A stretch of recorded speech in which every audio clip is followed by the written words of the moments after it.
excited and, gonna go eat some burgers and things that I'm familiar with, or Flint's barbecue. And we went off the beaten path down Shattuck, which we didn't go to Shattuck to eat. So you get to Shattuck and there's this brown building with these shingles. And you're like, where in the heck are we going? And I'm looking at the name and it was not an English name. I'm like, where is this dude taking us? So you fast forward, we sit down, and this is the honest to God true story. I'm in a restaurant called Chez Panisse, and they bring out the menu. Y'all know where this is going, right? So Chris is sitting on one side of the table, I'm sitting on the other, and Dave Newhouse is sitting here. And I'm looking at the menu trying to figure out what in the heck am I going to order? Like, what is this? Like, I couldn't, it was in French. I didn't understand what any, so I'm looking at Chris and he's like. So Dave Newhouse is saying, well, what do you like? And we're trying to figure out how to even have a conversation to not expose ourselves. So we ate a late breakfast. So we're gonna order something light today. And he's like, no, you gotta try a couple things. So he's looking at his menu and I'm looking at Chris. So when it came time to order, being a point guard, and we were actually both point guards, we said, Dave, you go first. So when he got finished ordering, we both said, we'll have what he's having. I still, to this day, can't tell you what it was, but it was good. A round of applause for Alice Waters.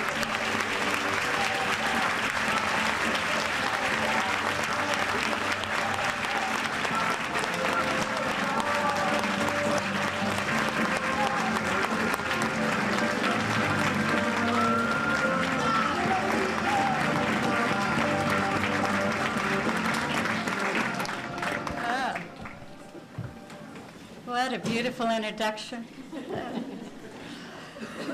I'm very, very excited to be here. All of the people who you've had as part of this Greenwise conference are heroes of mine, and so it's really a great honor, and I love to talk to charismatic, enlightened, radical mayors. That's my favorite thing. I just tell you a little story before I begin, because I had an opportunity. I've been involved with the American Academy in Rome. I don't know whether you know that institution, but it's been around for 100 years. And it brings American artists and scholars on fellowship to Rome. And for 100 years, they haven't served one bit of food that has been edible. But everyone goes down into Rome to eat. And so they finally decided they'd do something about it, and they invited me to come. And I found a beautiful person to cook there. And of course, the whole institution has been changed around. But we met in May with Carlo Petrini, who's the head of the slow food movement, and with the current ambassador to Rome, not only a garden at the American Embassy in Rome, but I wanted some big demonstration garden to happen actually in downtown Rome, maybe in front of the mayor's offices. Wouldn't that be beautiful? It would say so much up there at the Campidoglio. Well, we're drinking and talking, and the mayor says, well, maybe we should do this. Maybe we should do a garden at the Campidoglio in Rome. And I thought, well, and Carlo is egging him on in Italian, and I'm not speaking a word, we're in translation, and he says, come on up to my offices tomorrow. And we do. And he, his office is open on one side for the Forum, and the other side to Michelangelo's Campidoglio. And right now, they're working to make a slow food garden right there. And I don't know whether it'll happen.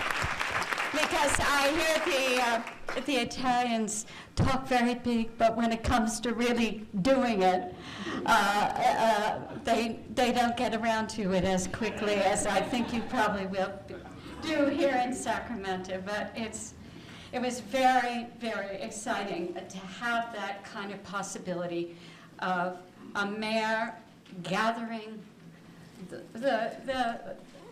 the people who have been involved for so long and finding the best practices and figuring out how we can really do it together. Now, when I was trying to think of what I was going to write here to tell you, this was over the Thanksgiving weekend. I read an article in the New York Times section of the magazine in that part that's called The Way We Live Now. I don't know whether you saw that article titled Junking the Junk Food. Well, it's the first article that I've read that puts the politics of food in the context of an American struggle with obesity and education and the freedom of choice. Now, this issue is at the core of the way we live every day. And more importantly, of the way, of course, our children are going to live. And I'd like to quote, to begin, a little piece from her article. Her name is Judith Warner, and she said, "For in waging war on fat and sugar, what the administration is doing is taking on central aspects of the American lifestyle.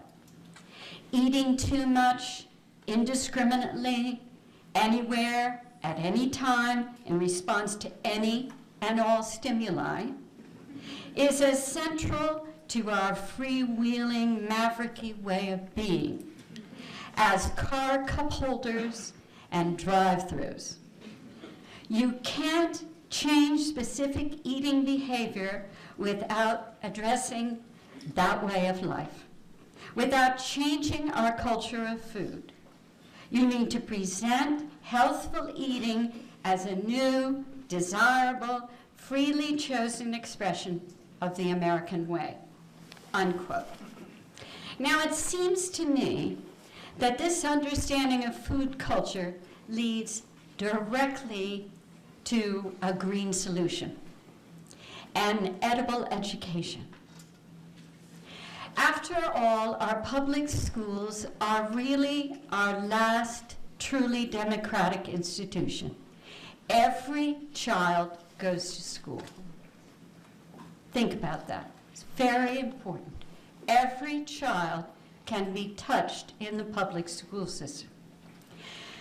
Now, my own story of how I came to edible education, oddly, does not come directly from my own experience as a restaurateur or as a Montessori teacher. I knew of the transformational power of food from my nearly 40 years of working at Chez Panisse.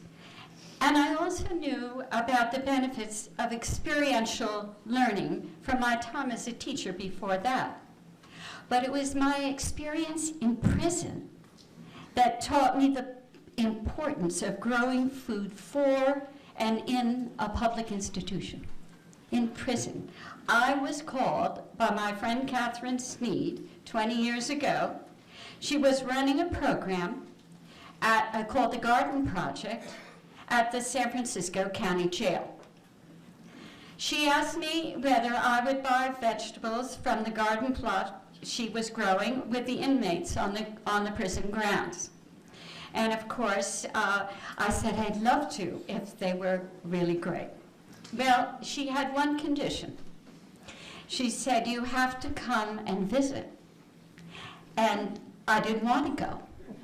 And I said, "No, I'm not going to come." And she insisted, and finally I just had to give in, and I went there and walked around the 7-acre organic plot. I met the inmates, who she called her students. She referred to them as that always. And they began to give these testimonials about what the garden had meant to them. Now, this one guy spoke up, and I've told this story many times because he said, "You know, I probably shouldn't be speaking today. I've only been in the garden one day, but it's been the best day of my life. And I just kind of burst out in tears. And that was it. I realized that there was something powerful that could be learned from the experience at the jail that could be applied to the public schools. The people involved in the program came to identify the care of the plants with the care of themselves.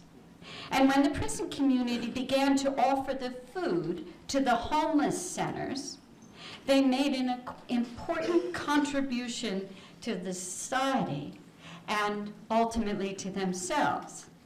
It was a totally transformational experience. And so Catherine, because when they were let out of jail, they were so wanting a garden that some of them wanted to stay in jail so they could work in the garden. So she opened a halfway house garden outside the jail. And ultimately, they took the produce from that garden and went to the farmer's market and put up a stand at the farmer's market. And then they became very, very good gardeners, and they joined the Tree Corps and planting trees in San Francisco. So instead of spending, $70,000 to be in prison, they're planting trees in San Francisco. Now, this is the story that inspired the Edible Schoolyard. From the moment I walked into Martin Luther King Junior Middle School in Berkeley, California, I was immediately imagining the whole vision of edible education. I was thinking of the children measuring garden beds while they tasted raspberries in their math class, learning Spanish as they rolled tortillas in the kitchen, or creative writing conversation at lunchtime. I was contemplating how we could make school lunch mirror the lessons learned in the kitchen and the garden, by doing a kind of community barn raising to transform the cafeteria into a beautiful place where we could serve healthful school lunch for every child every day for free.